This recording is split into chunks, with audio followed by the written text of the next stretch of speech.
menurut saya, jadi ketika ada orang yang bilang saya kurang ide, saya rasa dia mungkin belum punya disiplinnya aja. Dan ketika gagal, aku tetap coba. Ketika orang bilang jelek, aku nggak peduli, aku fight terus gitu. Jadi kalau ada satu hal yang betul-betul telah aku berikan hidupku untuk pengabdian itu, ternyata itu adalah ide. Saya pernah di acara, tiba-tiba ada pembaca datang, waktu itu kami bikin acara selaras. Kalau bukan karena Mas Reza, Mbak, saya tidak akan hidup dan ada di sini.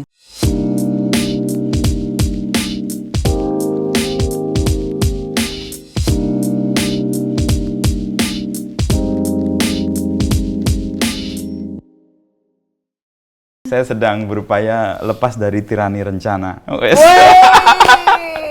Suka banget tuh kata-katanya, tirani rencana. Rencana itu melelahkan juga kadang-kadang kalau... Emang sih, apalagi aku yang sangat suka berencana. Gimana coba? Tapi fakta bahwa Mbak Dewi itu terstruktur dan terencana di buku-buku kayaknya nggak tercermin, Mbak Dewi kayak orang mengalir. Sepertinya ya, Mas ya? Iya, iya. Secara personality iya. Tapi begitu bekerja, itu kayak aku ada sisi lain dari diriku yang mengambil alih dan ini kita udah mulai. Ini mulai. Bagus nih, bagus untuk materi. Tapi udah on belum, Mas? Udah kayaknya, udah jalan aja. Udah. Oh, lanjut aja. Lanjut, udah okay. ada. Udah. Ini kita nggak ada aba-aba. Wow.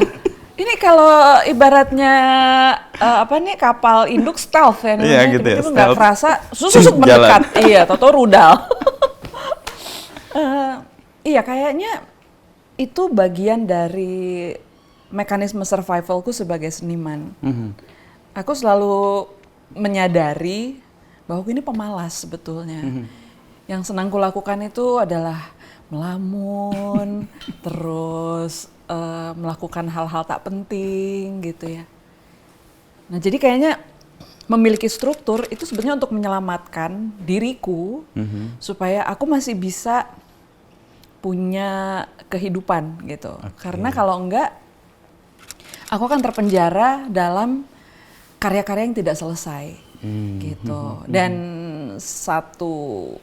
aku nggak bisa bilang keunikan karena aku percaya sebetulnya ini terjadi pada banyak seniman gitu. Yang jelas itu terjadi padaku.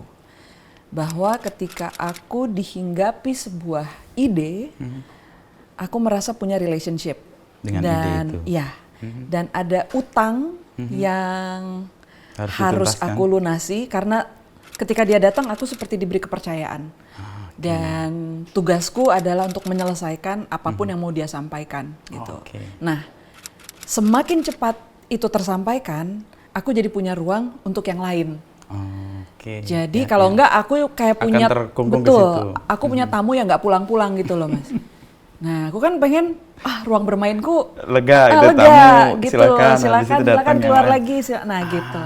Jadi kalau saya punya disiplin, kalau aku punya semacam kerangka bekerja gitu, aku bisa memastikan sirkulasi tamu-tamuku ini lancar gitu. Jadi masing-masing dapat ruangnya gitu ya, dan waktunya ya. Betul. Saya kembali ke mana tas gue tadi, Mbak? Saya tuh sama Mbak Di tuh punya singgungan yang cuman saya nggak pernah tahu. Mbak Di sadar atau enggak? Tahun 2000 akhir dan di Rubo 1 saya sering lihat Mbak Di di kantor. Di kantor? Di mana? Relax.com. Oh, relax.com. Tongkley Siahaan. Reza juga di sana. Iya, mereka tim aku dulu yang bantuin. Ya ampun. Kelihatan loh merinding kalau kita zoom. Gila ini. Ini kayak momen. Dan aku waktu itu tanda buatku sebagai, ya waktu itu baru pertama kerja. Aku tuh biasa menandai momen-momen tertentu dengan buku. Dan waktu itu Mbak Di merilis buku ini edisi yang ketiga kalau nggak salah. Kalau nggak salah di sebelahnya toko bukunya Richard Oh ya? Iya, betul. Saya datang ke situ dan ada tanda tangannya Mbak Di. Ya ampun, 18 April 2001. Wow. Ini momen hari terakhir saya kerja di situ. Oh gitu. Terus aku pindah ke Kompas. Oke. Bareng sama Lembu pindah ke, kalau nggak salah Telkomsel, pindah ke Kompas. Kan waktu itu kan internet bubble-nya lagi gede banget, semua orang kerja di internet itu kayak keren banget gitu. Iya. Tapi terus kemudian ada fase di mana kayaknya kok nggak di sini deh. Terus Kompas buka lowongan ya pergi ke situ. Tapi kok jadi cerita aku mau balik ke Mbak Dewi. Wah, berarti itu 25 tahun yang lalu. Iya. Dan ini kan mau dirayakan ya, 25 Betul. tahun. Makanya tadi aku tanya pertama, Mbak Di kayak terstruktur dan sebagainya, tapi dalam tulisan-tulisan kelihatan mengalir kan. Dan di sini kan saya masih ingat ini catatan ini. Jadi kalau melihat ini kan seperti air ya, ia hanya akan mengalir sebisanya. Itulah satu kesimpulan kecil dari pengalaman saya melahirkan supernova dan menyaksikannya tumbuh dalam sekian banyak benak yang berbeda. Ya. Ada puitik banget nih. Dan terakhir ditutup. Antara puitik dan sok tahu itu bedanya tipis. Tahun itu ya. Sekarang izinkan saya tersungkur dalam rasa cinta. Oh my God. Ya ampun, saya umur 25 nih cukup gombal ya ternyata. Berhasil mengembali usia-usia 25 dan sekitarnya di tahun itu. Yes. Ini buku kedua yang saya beli dengan duit saya sendiri. Ya ampun. Buku pertama saya adalah Saman. Oke. Tahun 99 saya beli. Oke, 99. Aku juga beli Saman kayak 99. Masih Agus Wage yang betul aku itu. juga masih punya edisi itu. Itu akhir-akhir kuliah terus ini buku kedua. Oh. Balik ke sini deh ke Mbak Dewi. Ini 25 tahun, Mbak. Ya. Dan proses menuju ke usia 25 tahun dari buku ini kan banyak hal terjadi. Sangat banyak. Tadi saya lihat juga dan dengar dari Afkan. Tahun ini dan tahun depan akan banyak hal yang dilakukan ya terkait dengan ya. Mungkin kebanyakan sih. Nah, melihat 25 tahun jalan ini apa Mbak poin yang mungkin bisa dibagikan sebagai penulis lalu kemudian melihat karyanya tumbuh. Kayak tadi kan ide muncul lalu kemudian kayak dapat tanggung jawab untuk merawat itu sampai selesai dan kemudian tahun berikutnya. Aku ini kan punya hubungan dengan ide, berinteraksi dengan ide itu bisa dibilang cukup dini ya, Mas ya. Aku tuh mencoba menulis novel pertamaku itu umur 9 tahun, 10 tahun, waktu kelas 5 SD. Saat itu aku baru pulang dari Gramedia Bandung, ya, Gramedia Merdeka. Terus entah kesambet apa ya, pokoknya aku melihat rak buku, terus aku merasa satu hari bakal ada bukuku dipajang di sini, gitu. Tiba-tiba ada rasa ingin mencicipi sensasi merampungkan sebuah buku, gitu. Akhirnya pulang, aku ke warung, ya. Dulu kan masih warung ya, warung di belokan rumah. Aku beli buku tulis, buku tulis kosong.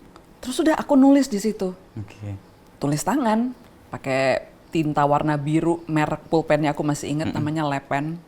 Terus aku nulis sampai selesai lah kurang lebih gitu ya, walaupun nggak sampai habis, nggak sampai itu buku tulis 40 lembar.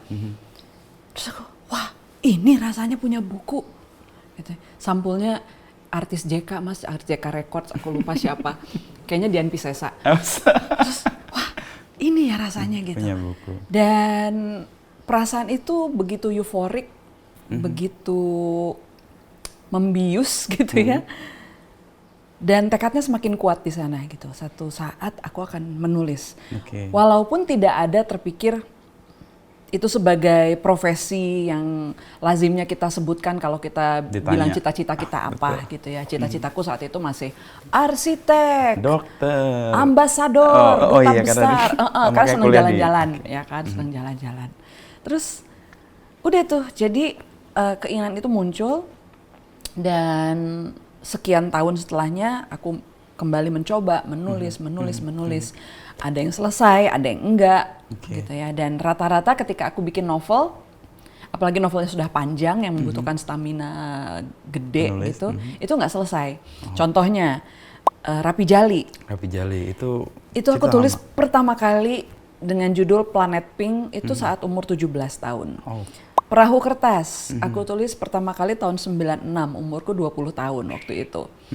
Juga tidak selesai, tapi ada yang selesai, Filosofi Kopi, Rico de Coro, dan beberapa cerita lain itu aku selesaikan. Tapi kan formatnya memang bisa dibilang itu kayak cerdeng ya, cerita sedeng. Jadi panjang amat enggak, novel bukan gitu ya. Snacking yang agak padat lah. Iya, tapi ada tumpukan karya yang saat itu tidak tahu mau jadi apa. Aku coba ke majalah, dikirim, ke lomba, nggak menang, nggak masuk. Kan mulai ragu-ragu ya, ini bener nggak ya? Gue bisa nggak sih sebetulnya nulis, tapi kok keyakinan itu tidak luntur bahwa meskipun ada penolakan. Betul, aku merasa aku sanggup, aku bisa. Kayak aku bisa punya ada semacam kompas gitu di dalam yang meyakinkanku bahwa ini adalah jalur yang harus kamu tekuni. Seperti halnya aku bikin lagu. Aku dulu dengar lagu di radio, yang terpikir adalah aku bisa bikin kayak begini gitu.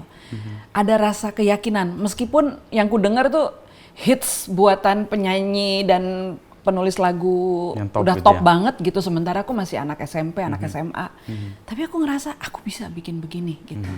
Jadi keyakinan itu berjalan terus, dan ketika aku mulai nulis Supernova 1, 2, 3, filosofi kopi dan sebagainya, percaya nggak Mas, baru di tahun ini, ketika udah jelita ya, jelang 50 tahun. Jelang banget nih, tinggal sebulan lagi. Tinggal ngelangkah nih. Aku mengalami sebuah penyadaran besar, yang sebetulnya ini adalah hal yang sudah kulakukan tanpa sadar sepanjang hidupku gitu. Tapi kayak baru menubuh gitu loh, kayak betul-betul, oh ini toh dong gitu ya, ini yang sedang kulakukan gitu. Jadi aku tiba-tiba menemukan makna ulang dari hubunganku dengan ide gitu. Aku tuh orang yang paling sukar tunduk sama institusi, Mas. Ada ketidakbetahan yang aku nggak tahu kenapa dengan gitu. institusi. Sekolah nggak betah, institusi religi nggak betah gitu. Kayaknya ada sesuatu yang kayak memenjara atau iya betul. Dan membatasi aku ya. tuh takjub sama orang-orang yang bisa mengabdi sama sesuatu. Karena aku kayaknya nggak punya serat itu, kayak aku nggak punya kecakapan atau kecanggihan untuk bisa mengabdi pada sesuatu atau pada seseorang gitu ya. Nah, itu momennya terjadi di kamar mandi.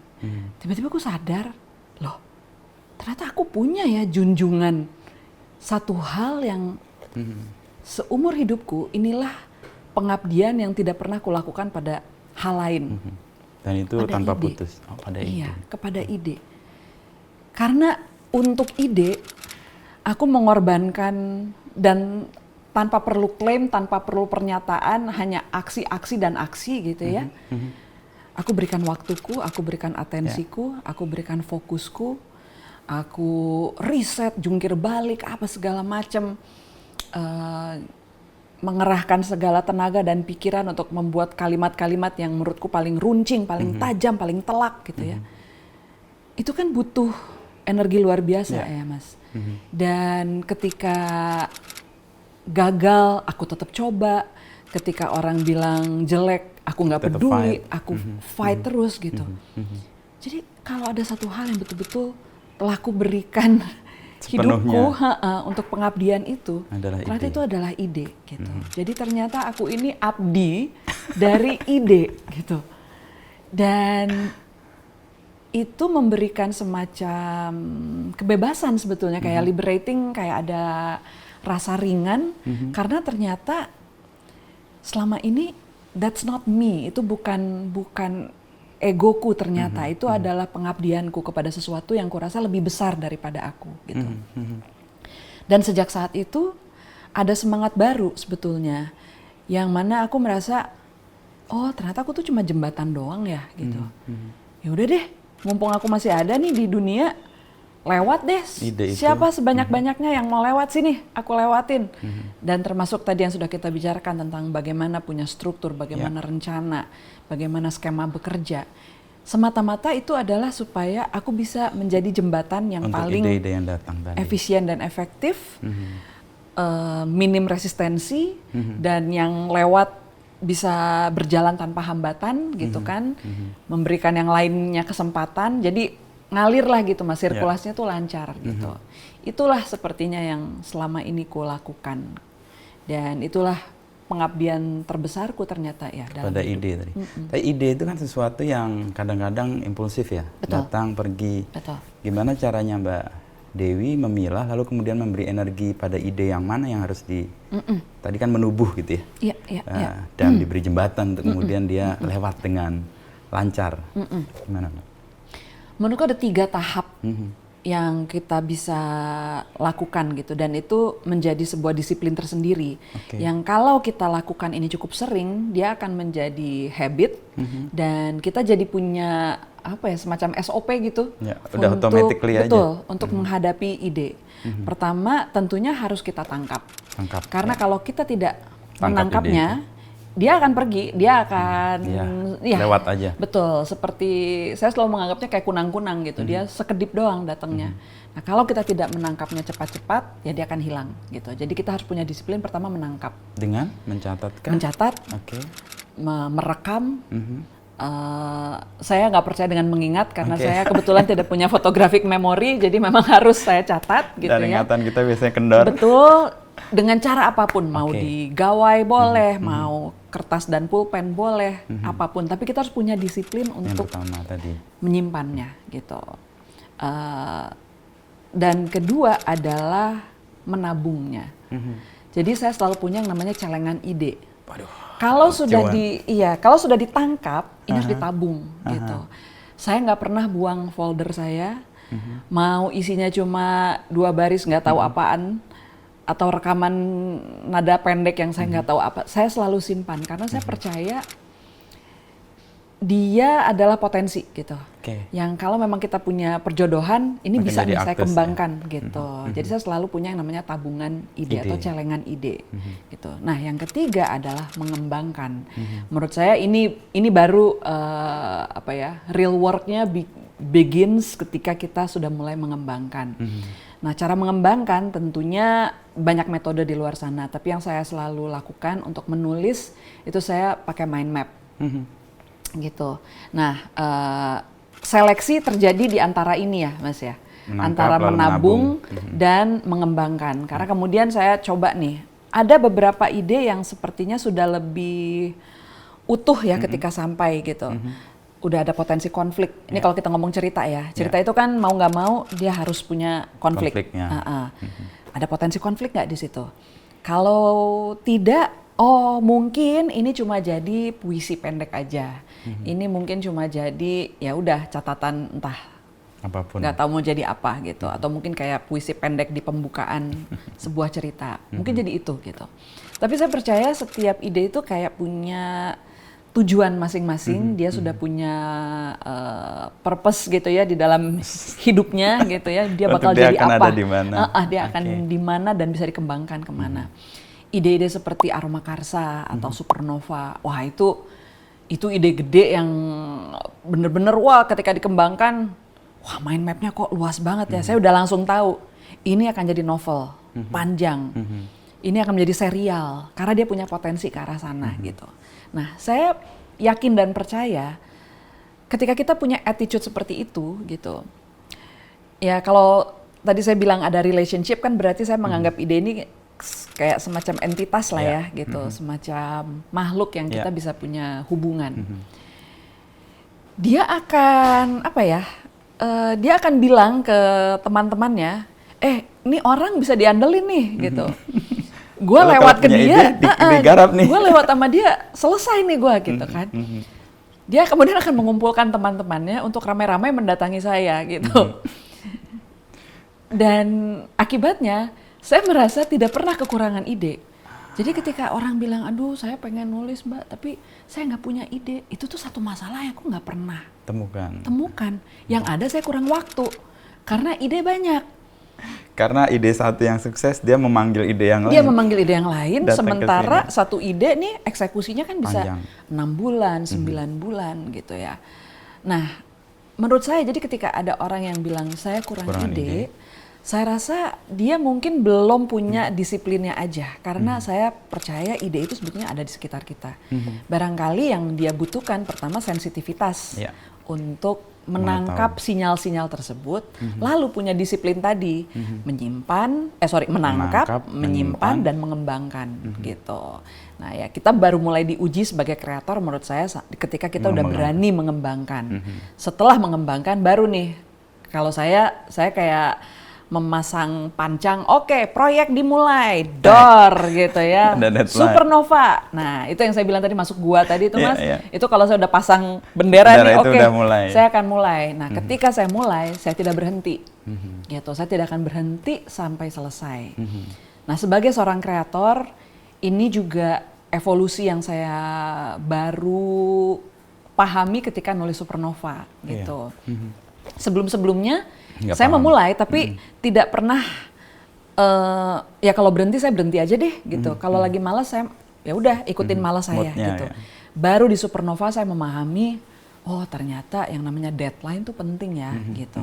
Nah deadline saya saat itu adalah ulang tahun saya sendiri. Karena memang saya waktu itu kan pengen nulis supernova sebagai hadiah ulang tahun untuk ulang tahun saya yang ke-25. Jadi mau nggak mau saya punya insentif untuk menyelesaikan. Tapi setelah itu saya jadi paham, oh ternyata penting ya untuk satu proyek itu kita tandai kira-kira deh kapan mulai, kapan selesai gitu. Dengan demikian dia satu proyek ini rampung, kita tidak terpenjara olehnya, dia juga tidak terpenjara oleh kemalasan kita gitu. Sama-sama selesai nih beres. Nah, ide yang lain bisa betul sekali. Tapi proses kreatif kan satu hal yang ide ditangkap, lalu ditabung, lalu yang saya dengar dari Mbak Dewi tadi adalah disiplin ya, mendisiplinkan diri ya, bahkan tubuh ya untuk kemudian melakukan dan membuat timeline secara lebih clear gitu ya. Nah dalam situasi kayak gitu ada kontradiksi nggak Mbak ketika menjalankan, ini dunia kreatif banget nih, tapi harus disiplin ya tubuh kita nih melakukan itu. Apa itu justru yang komplimen untuk melakukan yang tadi jadi potensi jadi aktus gitu ya? Iya. Bagi saya dinamika itulah yang menciptakan apa ya Mas ya? Friksi antara ada dua kontradiksi nih antara keliaran ide dengan keteraturan sebuah struktur gitu. Tapi friksi inilah yang menurut saya dibutuhkan. Mungkin bukan friksi namanya ya, istilahnya mungkin lebih tepat kontraksi ya. Sebuah tekanan yang dibutuhkan. Semua kontraksi itu biasanya painful, menyakitkan, ya. Kontraksi melahirkan, ya kan. Tapi itu perlu supaya si bayi bisa keluar, ya kan, gitu. Ada tekanan yang mendorong supaya dia keluar. Nah, bagi saya kontradiksi energi ini antara yang liar kreatif, kemudian terstruktur, ini justru yang menjadi kontraksi prasyarat agar sebuah karya bisa lahir, gitu. Jadi bagi saya udah tahu tuh Mas, begitu pasang pancang nih, akan ada sakit-sakit yang akan saya derita. Gitu itu udah terbayang di awal. Dan itu selalu saya alami. Terakhir saya bikin Aroma Karsa 2, itu satu manuskrip yang saya garap. Itu risetnya juga panjang sekali kan? Untungnya Aroma Karsa 2 karena sudah world buildingnya kan saya selesaikan di Aroma Karsa 1. Jadi ini kayak tinggal meneruskan gitu. Tapi bahkan di tengah itu pun saya sanggup nggak sih gitu. Ini perlu nggak sih semua ini gitu ya. Mulai mempertanyakan tujuan hidup. Ngapain ya saya nulis ini gitu. Kenapa sih dulu saya bikin ending kayak begitu sehingga membutuhkan sequel gitu. Apa sih nih maksudnya gitu kan ya. Jadi bahkan krisis kepercayaan diri saya sebagai penulis tuh tetap ada. Tapi karena pengalaman, saya jadi paham bahwa Wi, ini adalah the necessary pain yang kamu harus lewati gitu. Untuk melahirkan sesuatu. Kita sudah pernah melaluinya berkali-kali, ya sebenarnya nggak ada bedanya gitu kan ya. Udah jalanin aja. Jadi sensitivitasnya juga terasah ya dengan beberapa tahap, karena tadi kan orang nggak dapat ide karena kurang sensitif atau kurang peka lah ya melihat sesuatu ini punya potensi atau enggak gitu.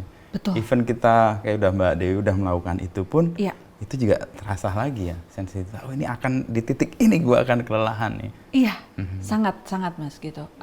Termasuk juga bagaimana kita menangkap yang namanya potensi ide tadi gitu ya. Ini saya mau cerita sedikit karena ini baru terjadi, jadi saya masih ingat banget. Saya lagi di jalan menuju conveyor belt ngambil bagasi, Mas. Bandara. Baru turun dari Jogja, kami tiba di Cengkareng. Tiba-tiba kami lagi ngomongin entah taman safari atau kebun binatang, terus pindah ke perilaku harimau, macan, kucing-kucing besar gitu ya. Lalu saya ingat sebuah reels yang saya tonton, bagaimana ternyata kucing itu mengeong, itu adalah dalam tanda petik manipulasi survival mechanism dia agar dia disayang manusia. Karena ternyata manusia itu punya titik lemah mendengar eongan.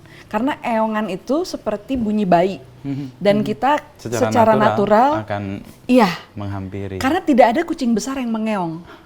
Hanya kucing domestik gitu. Jadi kucing rumahan seperti singa, macan itu nggak ada yang mengeong, Mas. Hanya kucing domestik. Itu kan berarti sebuah skill ya untuk mengambil hati. Sambil jalan tiba-tiba saya menemukan melodi yang kok cocok ditempel dengan kalimat seperti kucing. Akhirnya muncul sambil geret barang nih, saya nyanyi seperti kucing gitu kan. Terus kau pandai ambil hatiku, kalau nggak salah kayak gitu-gitu. Oh iya ya. Saya bayangkan, terus saya tiba-tiba kayak punya jarak pada proses itu. Terus ini dibutuhkan kepekaan sebetulnya kan. Dari percakapan random, saya punya tabungan apa yang ide yang tadi. Tiba-tiba jadi lagu tentang seseorang yang pandai mengambil hatiku seperti kucing yang mengeong gitu kan. Terus saya bilang, oh gini ya. Sambil jalan tuh, oh gini prosesnya ya, beride itu gitu. Nah ya tentu di situ menurut saya butuh skill dan juga kebiasaan sehingga momen-momen kayak tadi ternyata bisa memancing ide untuk muncul. Sekarang kan tinggal mau saya terusin nggak nih? Gitu. Seperti kucing. Seperti kucing. Ya itu kan udah hafal. Langsung nempel. Langsung nempel. Ya tinggal, saya kemudian eksekusi. Ntar kalau jadi ya Mas lagu seperti kucing, kita bisa trace back ke podcastnya Mas Inu. Kalau itu nempel berarti kan bukan sesuatu tanpa maksud, itu ada pesan. Itu dia. Jadi saya pikir, ini ada yang ketitipan nih, ada yang mau nitip lagi gitu. Itu tadi ide yang lain memberitahu kepada ide yang lain, datang ke Dewi tuh. Dia lagi ngelamun nih pas nih, serang. Shoot. Tapi lelah nggak Mbak menemukan ide yang demikian banyak dan kayak ketempelan lah dalam tanda petik ya. Kadang-kadang iya Mas. Terus merasa bahwa ini gue harus selesaikan nih, atau ini gue kurasi atau dipilih yang ini aja yang ini. Iya, kadang-kadang iya. Terutama ini dulu Reza almarhum, dia tuh sampai bilang sama saya, dia tuh udah tahu karena kadang-kadang, terutama lagu ya, saya nggak tahu kenapa lagu itu selalu munculnya malam. Jarang banget saya di siang itu dapat ketempelan. Iya, tapi kalau misalnya malam itu lancar banget, kadang-kadang kayak langsung kayak satu lagu udah kebayang chorusnya, apanya gitu. Jadi saya bisa lagi tidur nih dalam kondisi kamar udah gelap gulita, tiba-tiba ada melodi, nggak bisa. Dan melodi itu kayak pengen keluar. Dan saya tahu kalau saya nggak rekam saya lupa, gitu kan. Akhirnya saya mindik-mindik malam-malam, ngambil HP yang lagi di charge, pergi ke kamar mandi karena nggak bisa karena ada orang tidur kan. Akhirnya saya nyanyi, gitu kan. Terus udah balik lagi. Abis itu sambungannya 15 menit nih, tiba-tiba sambungannya datang lagi. Iya, bangun lagi, nyanyi lagi gitu kan, ke kamar mandi balik lagi. Itu bisa 3-4 kali Mas semalam. Nah ini suami saya bilang gitu, kayaknya kamu harus ngomong deh sama mereka gitu. Aduh, sudah dientitaskan tertentu ya mereka. Dientitaskan aja udah, kamu ngomong, please. Sekarang saya udah mau istirahat, besok pagi aja ya gitu. Atau jangan pas lagi saya tidur gitu. Ya udah saya turutin, kan berhasil sih kadang-kadang ya, gitu. Jadi kayak berkomunikasi ya, relationship-nya terwujud. Betul. Saya tidur dulu ya, besok ya kita teruskan gitu. Bukannya saya nggak perhatian loh, cuma ini saya juga butuh istirahat gitu. Ya udah. Jadi saya menikmati juga si relationship tadi dibikin, ya udah seolah-olah kita berinteraksi seperti dengan seseorang gitu. Karena dengan demikian menurut saya kita jadi punya semacam kerangka kerja, gitu. Saling respect bahwa kamu menghargai aku juga, sehingga aku masih bisa bekerja, berfungsi, punya istirahat yang cukup dan sebagainya gitu. Ngomong-ngomong soal Reza, ada dua Reza yang saya ingin obrolin. Satu Reza suami pasti almarhum, sama Reza Watimena. Reza Watimena itu tadi teman saya, gue mau ketemu Dewi. Oh iya, kasih tahu dia ini buku rohani saya. Ya ampun. Jadi di seminari dulu kan di Gonzaga. Dia itu jadikan ini kayak perjalanan spiritualnya dia. Astaga. Di era itu kan tahun 2000-an juga ya.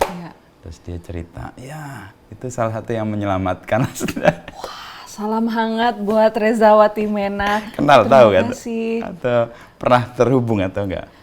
Saya enggak inget persis, Mas. Dia dulu di Gonzaga. Ya, Gonzaga. Juga dia beraktivitas Zen juga gitu.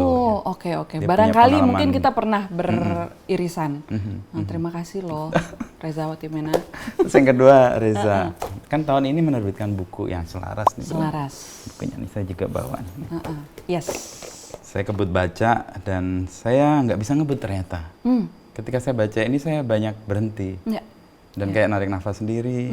Lalu kayak menginternalisasikan apa yang dicontohkan dengan pengalaman harian. Jadi saya punya pengalaman buku-buku ini mirip dengan pengalaman dulu mencari jati diri di awal.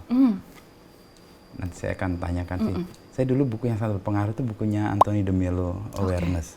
Itu kan mirip jadi bimbingan ke dalam diri untuk baca. Tadinya ini saya baca sebelum ketemu Mbak Dewi gitu kan.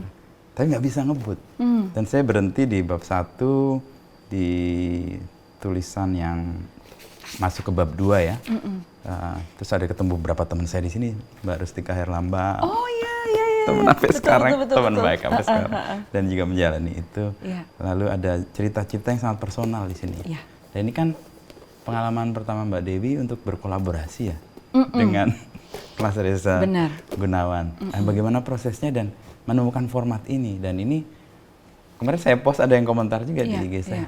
Mas Induk, saya juga lagi baca itu. Oke, kenapa mau baca itu? Ya dia ngerasa terbimbing dengan perjalanannya yang sulit dipahami, lalu membaca ini kayak dia satu langkah untuk menemukan yang mungkin dia cari tapi dalam keheningan atau dalam kesendirian dia menemukan ini. Iya, jadi Reza itu sebetulnya suka menulis dan menurut saya dia cukup bagus, tulisan dia itu jernih dan orangnya artikulatif gitu kan. Buah dari keheningannya mungkin. Betul.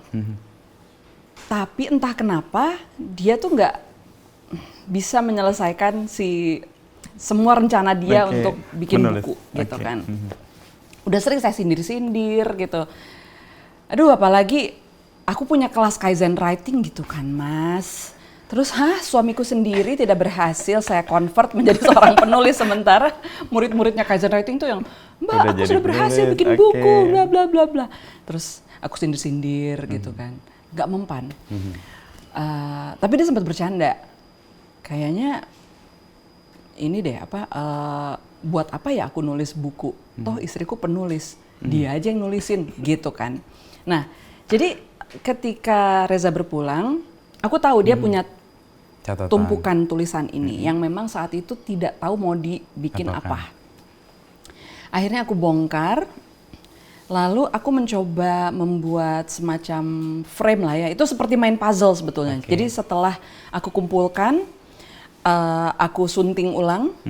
Setelah aku sunting ulang, aku print, aku tebar di lantai. Terus aku lihat ini gimana ya caranya, cara membaginya gitu. Mulai aku melihat yang ini banyak bicara tentang relationship. Aku kumpulkan jadi satu bab, satu pokok. Ini parenting, satu bab lagi. Lalu ada yang bicara tentang pekerjaan, work-life balance, apa-apa. Jadilah 7. 7, tapi 7 ini kan kayak terpisah-pisah belum terjahit gitu ya. Akhirnya aku membuat semacam tulisan respons untuk setiap 7 bab ini, Jadi ada 7 tulisanku yang menjadi jembatan untuk menuju Reza punya tulisan. Untuk memberikan konteks kepada tulisan Reza. Dan karena aku melihat ini kan buku pertama ya, buku pertamanya Reza gitu. Aku pengen orang-orang ataupun pembaca bisa kenal dia secara 360 gitu ya, bukan hanya gagasannya, tapi dia seperti apa sih secara pribadi gitu. Dan juga banyak wawancara dia yang menurutku cukup in-depth gitu, seperti yang dilakukan Mbak Tika gitu. Jadi itu bagus banget menurutku dan bisa mengenalkan sosok Reza. Di majalah. Iya, ada dari Dewi, ada dari Nirmala juga kalau nggak salah. Akhirnya aku coba kumpulkan, disatukan. Itu kayak main puzzle Mas, jadi di tebaran kertas-kertas di lantai itu, wah, kemana, yang ini kesini, yang ini kesini gitu. Sampai akhirnya jadilah ramuan untuk selaras gitu ya. Dan sesungguhnya materi Reza tuh masih banyak banget. Tapi menurutku ini adalah introduksi yang layak dan pantas dan cukup komprehensif untuk menjelaskan dia siapa, gagasannya seperti apa, dan bagaimana dia menerapkannya ke hidupnya. Menurut aku itu juga hal yang penting gitu ya. Karena kan banyak kata-kata bijak dari seseorang, tapi kita tidak tahu bagaimana dia implementasi dalam hidupnya seperti apa. Tapi di sini aku mencoba mengajak orang-orang terdekat dia juga untuk ikut bicara, untuk ikut menulis. Sampai kedua anak kami juga ikut menulis tentang ayahnya. Dan menurut aku itu jadi memberikan semacam pandangan yang lebih menyeluruh gitu. So ini adalah bisa dibilang perkenalan sebetulnya. Ya, introduksi untuk Reza Gunawan. Materinya sendiri sebetulnya masih lumayan banyak, tapi ya aku napas dulu deh. Mungkin akan mengerjakan materi lain dulu, tapi aku seneng, betul. Aku seneng kayak ini ikut memperkenalkan dia sebagai seorang penulis. Ya. Walaupun saat ini ya tentu harus selalu ada aku untuk menggandengnya gitu untuk ya. Penulisan itu. Benar. Dan dia orangnya sangat perfeksionis, Mas. Perfeksionis dan aku bilang ya, dia sangat tahu apa yang dia mau. Kayaknya kalau Rezanya masih ada, belum tentu buku ini bisa selancar ini prosesnya gitu ya. Karena pasti dia akan yang kenapa gini, kenapa gitu, kenapa gini. Kalau ini kan kamu nurut aja. Udah jadi ide dia. Terserah saya. Keluarlah gitu. Tapi pilihan kan di hari ke-1000 ya, peringatan. Lalu juga topik-topik yang dibagi menjadi beberapa bab, di sini ada 7 ya? Ada 7. Nah, 7 itu pertimbangan atau cara apa yang dipakai Mbak Dewi untuk memperkenalkan Reza? Jadi kenapa di ke-1000 hari? Ya mungkin babak hidup juga ya Mas ya. Aku nggak bisa bayangkan, aku nggak bisa bayangkan nulis ini di tahun pertama. Ya, karena kayaknya tahun pertama itu masih lekat ya. Betul, masih penyesuaian. Rasanya tuh kayak dia tuh lagi retreat kemana gitu loh, kayak retreat ke Bali tapi nggak pulang-pulang gitu loh Mas. Tapi nggak ada nggak ada rasa dia sudah tidak ada. Rasanya kayak masih ada setahun tuh. 2 tahun yang pertama memasuki tahun kedua, aku mulai begini ya, hidup tanpa dia seperti ini ya, mulai ajek gitu bahwa ya Reza udah nggak ada, aku mulai menemukan ritmeku lagi, kemudian mulai bisa menulis tanpa rencana saat itu, aku rilis di tahun keduanya, dan kalau Mas Inu baca tanpa rencana masih banyak karya-karya yang sifatnya katarsis, karena pada tahun itu juga aku kehilangan ayahku. Jadi kayak 2 pria penting dalam hidupku tuh lepas gitu. Dan di situ aku mencoba menuangkannya di dalam cerpen, puisi dan seterusnya gitu. Nah, memasuki tahun ketiga mulai ada netralitas.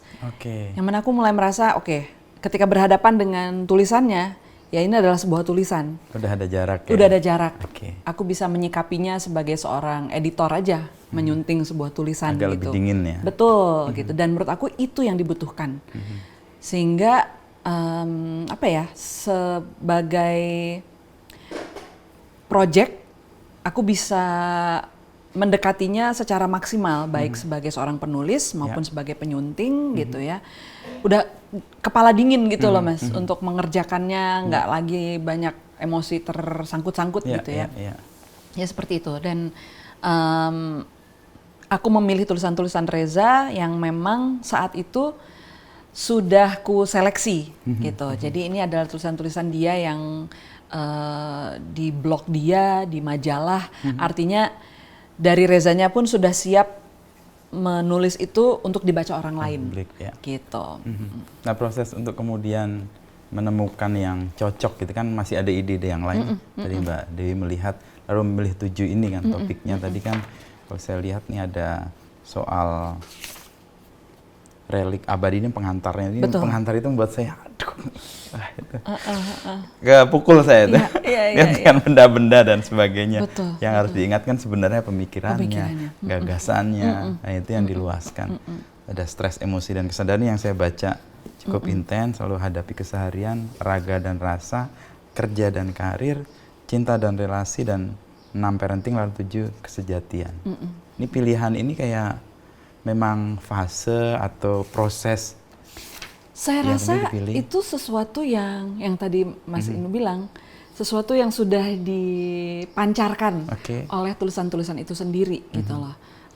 Jadi aku tidak merasa terlalu sebagai komandan, jadinya begini ya, begini. Tapi kayak dia yang dia ngomong sudah sendiri ya?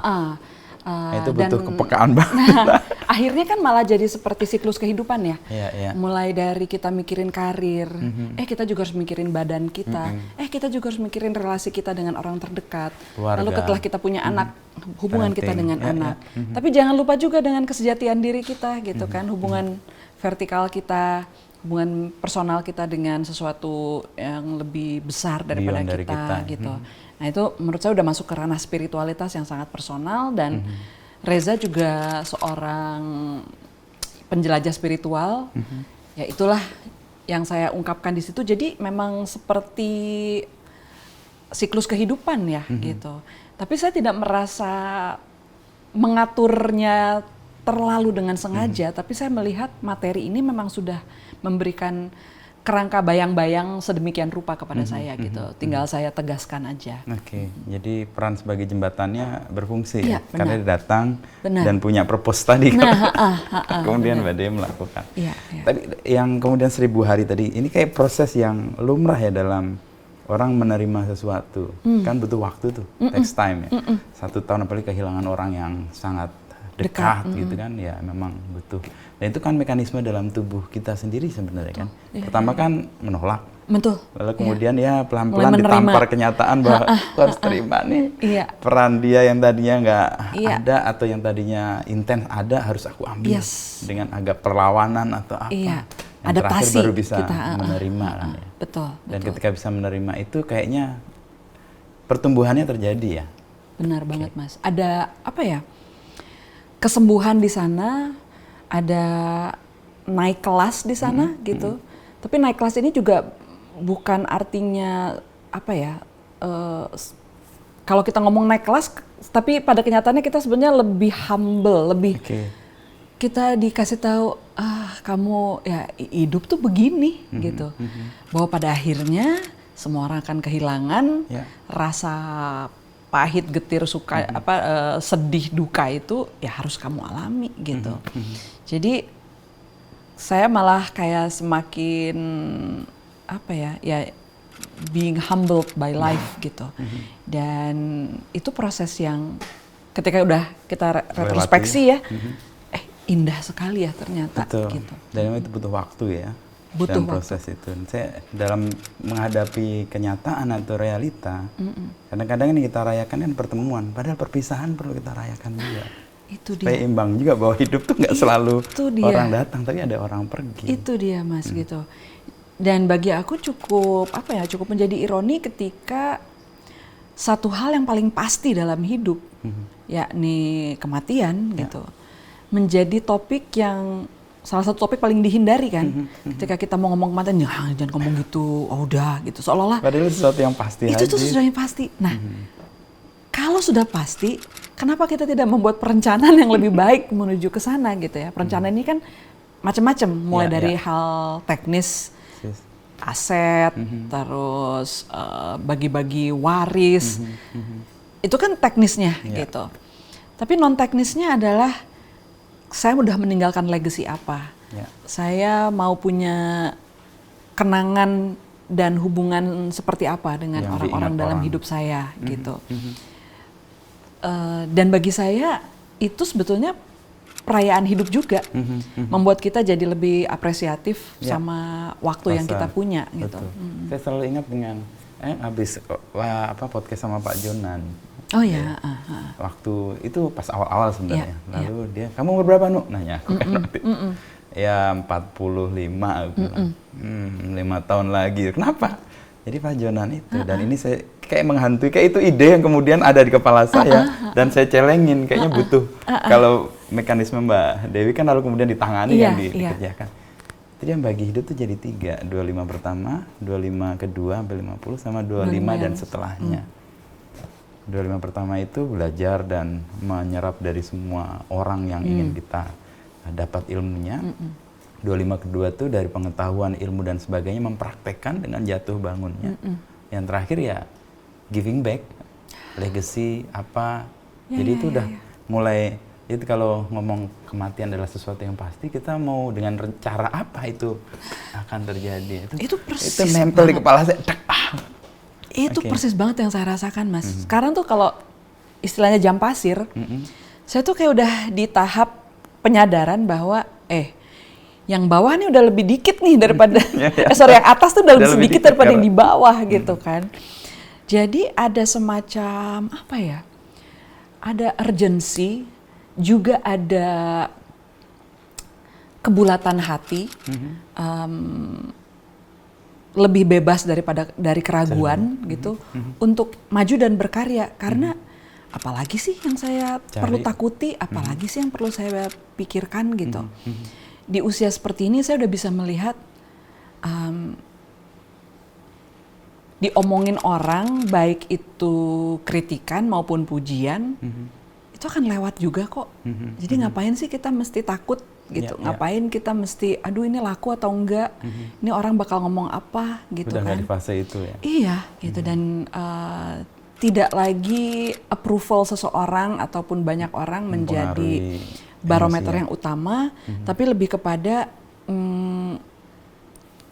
serving itu tadi, sesuatu yang lebih besar daripada saya. Jadi ada proses apa ya, yang tadinya mungkin lebih eksternal, sekarang jadi lebih ke internal gitu. Tapi outputnya tetap legacy apa, ilmu apa yang kemudian bisa saya teruskan gitu.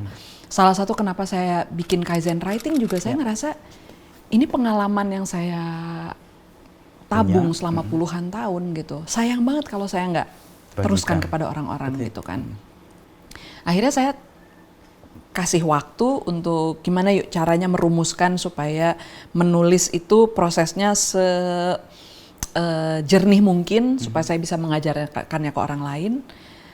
Semata-mata supaya ini jatuh bangun saya tuh nggak sia-sia begitu saja, dia nggak hilang. Mulai dari nol juga. Iya, nih kalau kalian mau ada di jalan ini, begini ini nih bekalnya nih gitu. Saya dan juga supaya nggak ketempelan ide terlalu banyak, biar nempel ke orang-orang yang lain. Bener banget Mas, bener nih. Silakan gitu. Banyak penulis-penulis baru yang bisa menjadi jembatan untuk ide-ide yang datang tadi. Iya, benar. Nah, proses untuk kemudian mematangkan semua itu kan panjang ya Mbak Dewi, dan ini kan fase mau bentar lagi nih lompat 50 tahun jelita dan banyak hal baru ya kayaknya. Sebulan setengah lagi Mas. Keseruan-keseruan ya, tadi 3 buku akan jadi series di Netflix, kayaknya akan bermusik dan berpuisi. Juga kemarin saya lihat Supernova juga akan ada perayaan 25 tahun. Nah, menandai itu dan 50 tahun itu apa? Sama satu lagi Mas, pengen bikin memoir. Memoir? Iya. Oke. Saya tuh dari umur 25, sebetulnya sebelum ada ide Supernova, itu kan saya mengalami apa ya, semacam epiphany lah ya, kayak ya pencerahan kecil gitu. Jadi tujuan awal saya sebetulnya pengen nulis sebuah buku spiritual dari pengalaman saya sendiri. Tapi kemudian, aduh, siapa yang mau percaya sama anak umur 23? Waktu itu saya masih 23, siapa yang mau percaya sama anak umur 23 ya, saya bilang gitu. Jadi ada semacam penundaan, nanti deh kalau pengalaman hidup lu lebih banyak lagi, dan baru lebih deh. Punya otoritas. Lebih punya otoritas gitu. Nah, jadi ide tertunda tadi saya mau coba wujudkan di tahun depan ini gitu, sebagai ya salah satu bagian dari perayaan separuh jelita. separuh abad. Lalu buku puisi juga karena ini ada tumpukan nih, tiba-tiba tumpukan yang celengan tadi udah menggendut. Mungkin di saat ini sekitar 55 puisi. Dan saya belum pernah bikin buku puisi sebelumnya. Saya selalu, meskipun teksnya nih puitis semua. Betul, tapi selalu menekankan bukan sebagai puisi. Seorang penulis, ya pertama saya nggak merasa itu puisi. Kedua, saya selalu menekankan kepada para penulis, coba beri tantangan baru kepada dirimu sendiri gitu ya. Mungkin genre yang belum pernah kamu coba sebelumnya, format yang belum pernah kamu coba sebelumnya. Nah, ini bagi saya tantangan baru. Saya belum pernah menulis buku puisi secara utuh. Dan tentu ada rasa insecure ya. Pasti. Karena wow, saya ketidakpastian kan membuat insecure. Melihat idola-idola saya dan karyanya, Sapardi Djoko Damono. Wah, itu yang namanya dulu ya, itu yang namanya puisi, harus begitu gitu. Jadi ketika saya ngeliat karya saya sendiri, ini belum masih terjadi kesenjangan yang sangat luas nih. Jadi nggak pernah berani gitu. Tapi akhirnya ya udahlah, kembali itu tadi, ini jam pasir nih udah. Ngapain sih ragu-ragu, udahlah bikin aja gitu. Kemudian kalau nyanyi lagi, Mas, aku tuh album soloku terakhir, aku masih nyanyi, bikin lagu buat orang lain sesekali. Tapi album solo terakhir itu tuh 17 tahun yang lalu, recto verso gitu. Dan kenapa? Karena memang setelah itu aku sangat fokus di dunia menulis dan merasa kayaknya kok industri musik seperti binatang yang nggak aku kenali lagi gitu. Karena memang saat aku berhenti di recto verso, industri musik sedang peralihan menuju digital. Dan digital ini kan betul-betul tidak seperti di buku ya, tapi di musik dia memporak-porandakan industri. Sehingga sampai lahir baru lah gitu. Nah, ketika lahir baru saya tidak terlibat di dalamnya. Jadi selalu ada keraguan-raguan untuk terjun lagi karena saya nggak ngerti lagi cara mainnya seperti apa gitu. Tapi itu tadi, celengan menggendut. Saya udah kayak orang sesek, Mas. Kayak udah kalau itu tuh kayak udah di sini nih, Mas. Iya, udah di atas ini leher. lagu-lagu yang saya bikin umur 23 aja masih ada, belum keluar. Masih ada, Mas. Bahkan satu saat nanti saya akan bikin album beneran judulnya 20-an karena itu untuk mengakomodir karya-karya lama saya yang ini harus keluar gitu. Kalau nggak saya gitu kayak udah sesek. Nggak lega lah. Nggak lega. Nah, jadi akhirnya kembali lagi.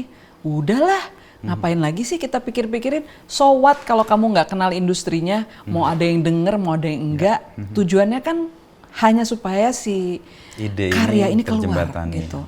Supaya saya bisa punya ruang kosong, saya bisa menjadi wadah kosong lagi untuk menerima tamu yang lain, menerima tamu yang baru. Jadi tujuannya itu sebetulnya. Dan saya boleh cerita dikit ya nih, Mas. Salah satu hal yang membuat saya nyanyi lagi adalah ketika ayah saya meninggal 2024, saya pikir saya sudah berpengalaman karena sebelumnya udah kehilangan Reza. Jadi ketika ayah saya pergi, apalagi kan ayah saya sudah mengecap hidup yang cukup panjang sampai 85 tahun gitu ya. Saya pikir saya akan oke-oke aja. Ternyata enggak.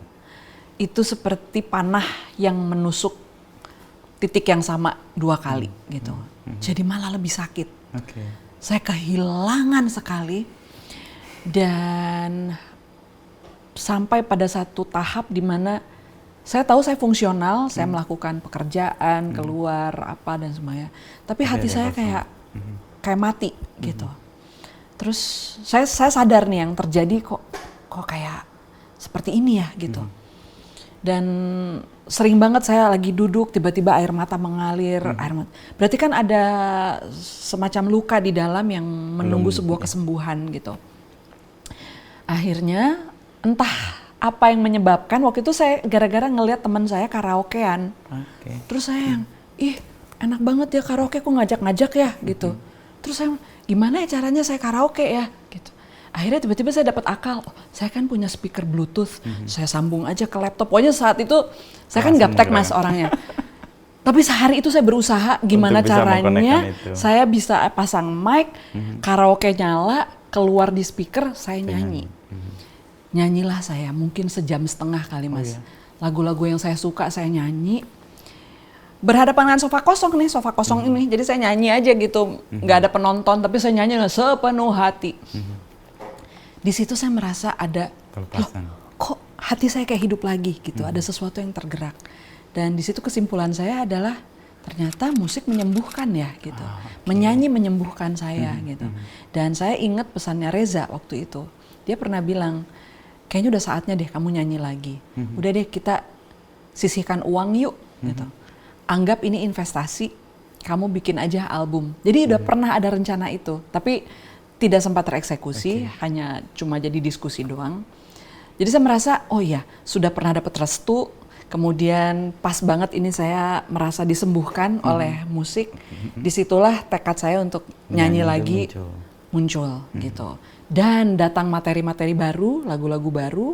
Akhirnya ya udah tuh jadilah rencana untuk nyanyi lagi di 2026 ini.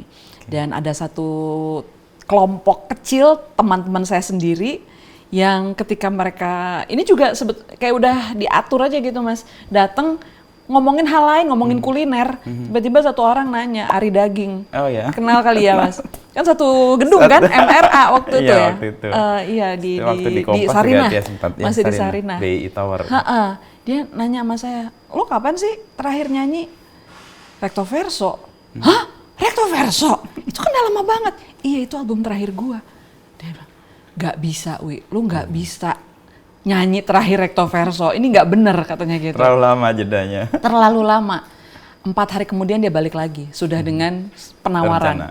Udahlah yuk sini gue bantuin gitu. Jadi dia, ada Riko, gitarisnya Moka, ada namanya Bayu dan Anton, akhirnya mereka berempat. Ya udah kita bantuin di Lestari, kita bangun dia lagi menjadi seorang penyanyi gitu. Nah kebetulan kan lagi ada puisi, lagi ada ini, lagi ada itu. Gimana kalau kita gabungkan saja? Jadilah si konser showcase Bocor Tipis kemarin, dimana loh tiba-tiba kok jadi nyambung juga ya ternyata gitu. Lagu, puisi, cerita, kok bersatu semua gitu.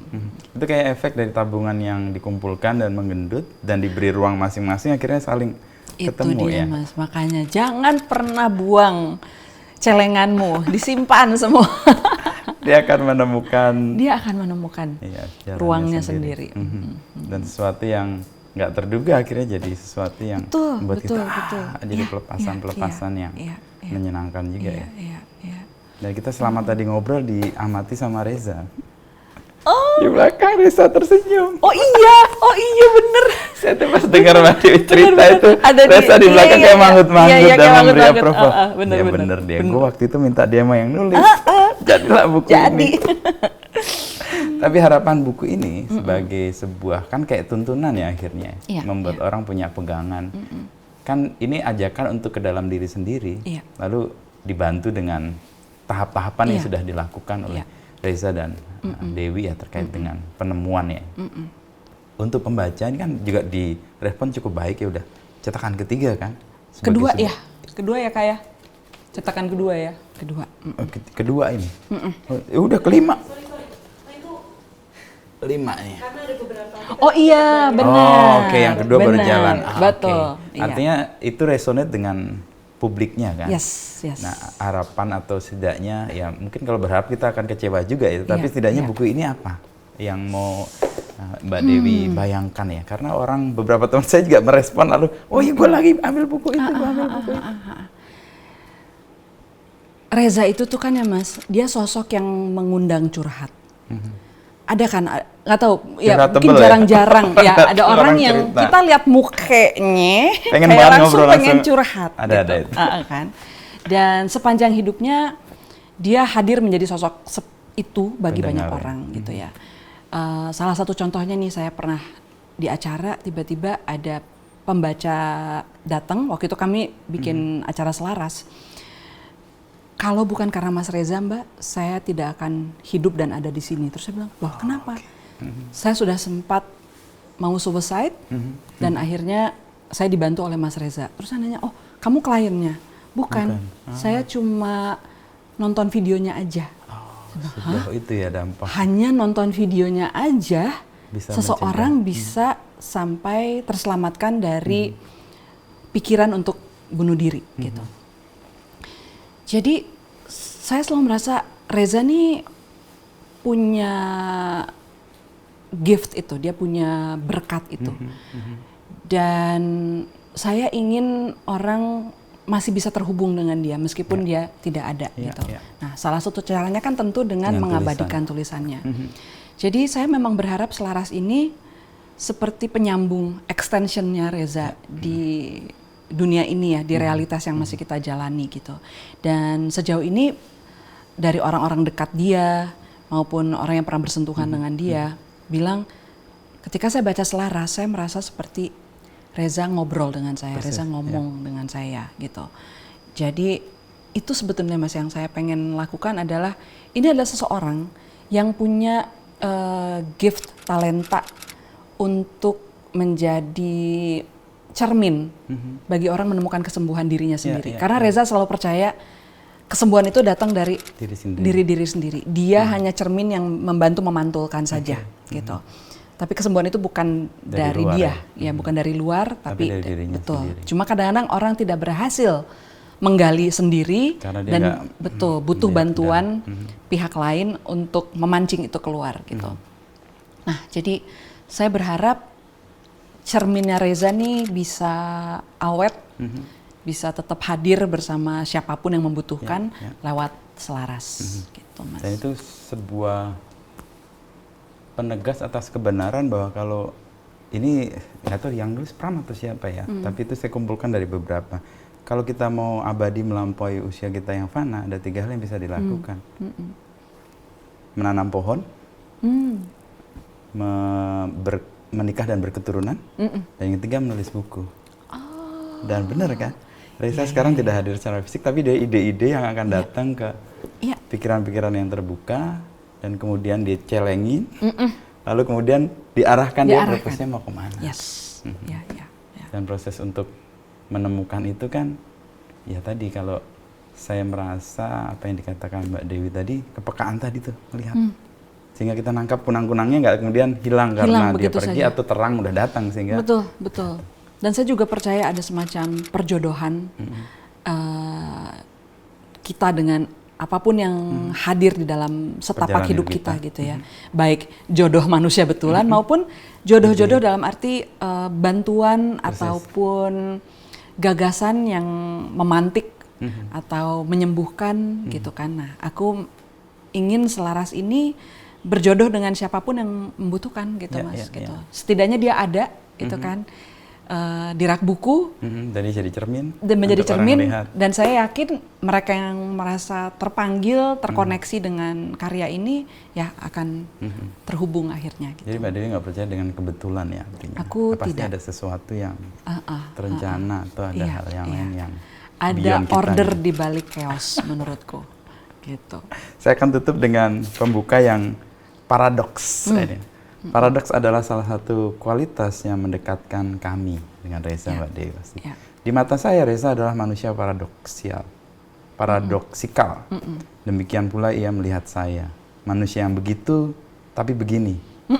Dan begini, tapi begitu. Saya masuk situ. Kami sama-sama mendapatinya sebagai kualitas yang menarik, bahkan mengagumkan, meski tidak mungkin pula menyebalkan pada saat dan situasi tertentu. Ini kan paradoks. Kita suka tapi juga sebel. Tapi dalam sebuah paradoks itu terkandung kebenaran sih, saya selalu percaya itu.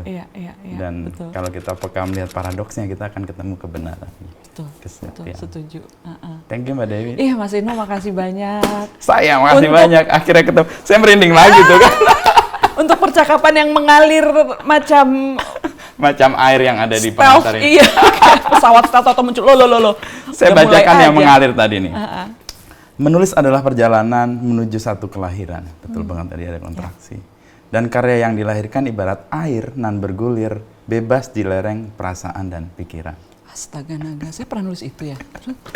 Ia dapat tertahan di semak, ia bisa hinggap di akar yang merambat, namun ia juga bisa menggelinding lancar untuk melebur dalam samudera luas.